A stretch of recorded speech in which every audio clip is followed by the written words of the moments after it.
at a fast-growing tech company in New York. Daniel Carter had quietly become the backbone of operations.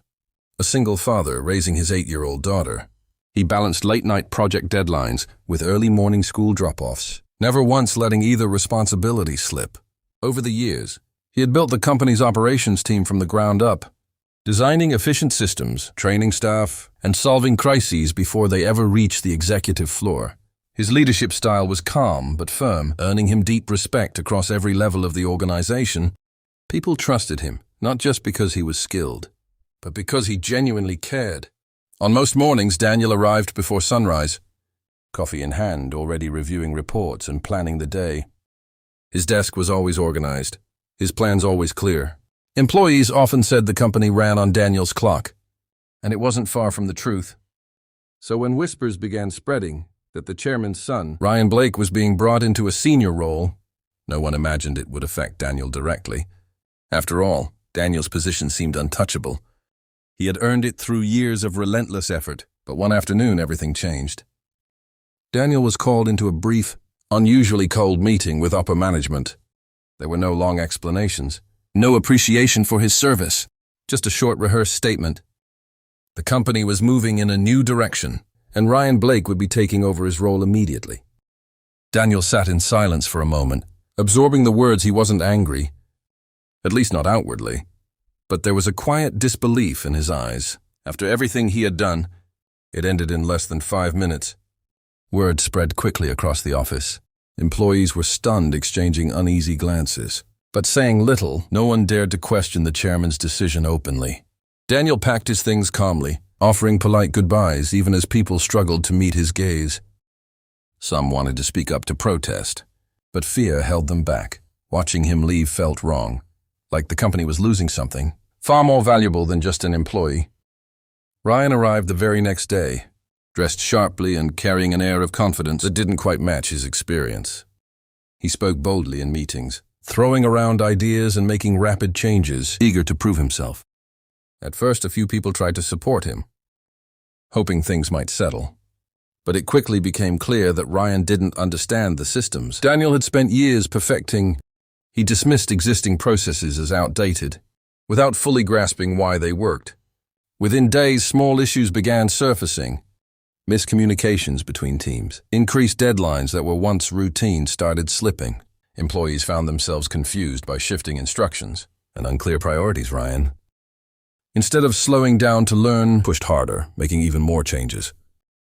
The stability Daniel had built so carefully was beginning to unravel, thread by thread, by the end of the first week.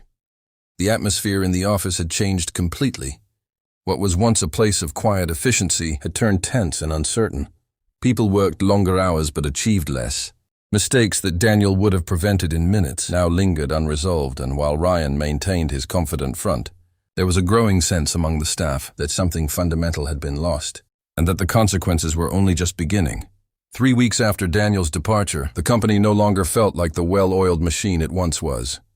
The smooth coordination between departments had broken down completely, replaced by confusion, frustration, and constant last-minute firefighting.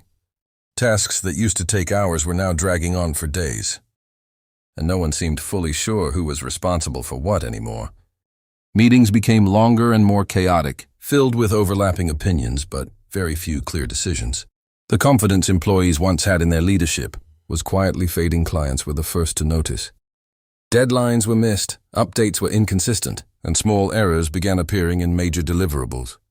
What had once been a company known for reliability was now struggling to maintain basic standards. One of their biggest clients raised concerns after a critical project was delivered late and incomplete. Instead of calmly addressing the issue, Ryan reacted defensively, shifting blame onto team leads and insisting the problems were due to lack of execution, rather than flawed direction. His response only made things worse, creating tension between management and staff. Inside the office, morale dropped sharply. Employees who had once taken pride in their work now felt overwhelmed and unheard. Several experienced team members tried to step in and stabilize operations, but without clear authority, their efforts only led to more confusion. People began second-guessing their decisions, unsure whether Ryan would suddenly change direction again. Late nights became the norm, yet productivity continued to fall. The energy in the workplace had shifted from focused determination to quiet frustration, Ryan. Feeling the pressure mount, doubled down instead of slowing down. He introduced more changes, hoping to fix the problems quickly. But each new decision seemed to complicate things further. Systems that had worked seamlessly under Daniel were altered or removed without proper understanding, creating gaps that no one knew how to fill. When results didn't improve, Ryan grew increasingly impatient. He started calling out employees in meetings, questioning their competence, which only deepened the disconnect between him and the team. Meanwhile, outside the company, Daniel was adjusting to his unexpected free time. Though disappointed by how things ended, he remained composed, focusing on his daughter and quietly considering his next steps. It didn't take long before former colleagues began reaching out to him. At first it was just a few messages asking for advice. Then more followed calls. Emails, even informal meetings. They described the chaos, the confusion, and the growing fear that the company was heading towards serious trouble. Daniel listened carefully but didn't interfere, knowing it was no longer his place.